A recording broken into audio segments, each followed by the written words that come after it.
We're getting you the latest details of a report by the central agencies. The Times now has access on ISIS and the way it functions, and it goes about recruiting people, Indians and other people from other Southeast Asian countries.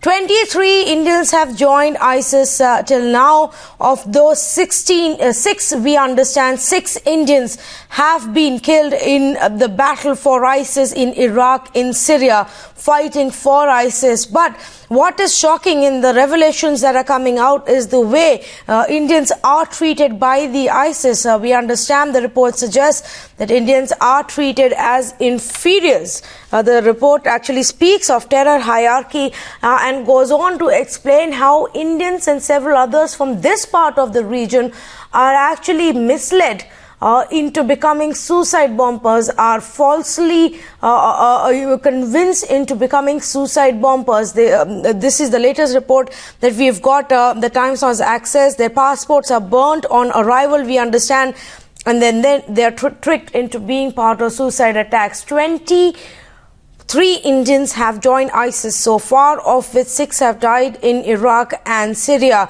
The other part which is interesting in this report is the way the brainwashing of South Asians is carried out by the ISIS, and the way once they have recruited, they are brainwashed with the fear of jinn. Prema is joining us. Prema, let's take this angle by angle.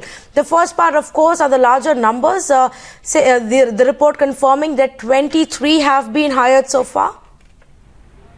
Well, exactly. In fact, this is an exclusive copy of the document which has been prepared by our intelligence agencies. They have collated information from several intelligence agencies, that is foreign intel agencies, and this for the first time confirms that 23 Indians are a part of ISIS. They are still in Iraq and Syria fighting for ISIS as ISIS terrorists. This is extremely shocking because this document actually goes on to talk about these 23 Indians. In fact, we also have information about the locations of these 23 Indians, but for security reasons, we are not able to reveal these details. But of course, we have the details of 6 Indians who fought for ISIS and who have died in Iraq and Syria. In fact, if my video journalist can zoom into this portion, these are the names of the 6 Indians who have fought for ISIS and who have died in Iraq and Syria. Atif Wasim Muhammad, who is from Telangana; Muhammad Umar Subhan, who is from Bangalore; Maulana Abdul Qadir Sultan, who is from Bhatkal in Karnataka; Sahim Farooqi Tanki,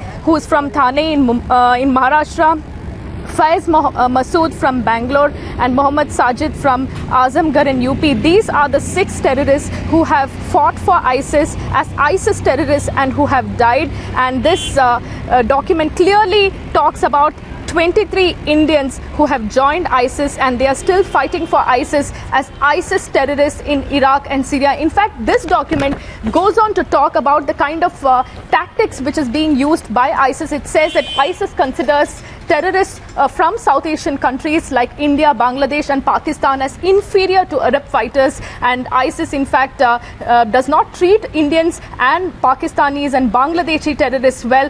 If you can see this portion, it says ISIS does not consider South Asian foreign terrorist fighters as martially inclined, and hence fighters from India, Pakistan, Bangladesh as well as certain other countries like Nigeria and Sudan are considered inferior to Arab fighters. And it goes on to talk about how Arab fighters are preferred as officer cadre and are provided better arms and ammunition, equipments, accommodation and salaries, and the foreign fighters from South Asia are usually housed in groups in small barracks and are paid less than the Arab foreign fighters and are provided inferior equipment.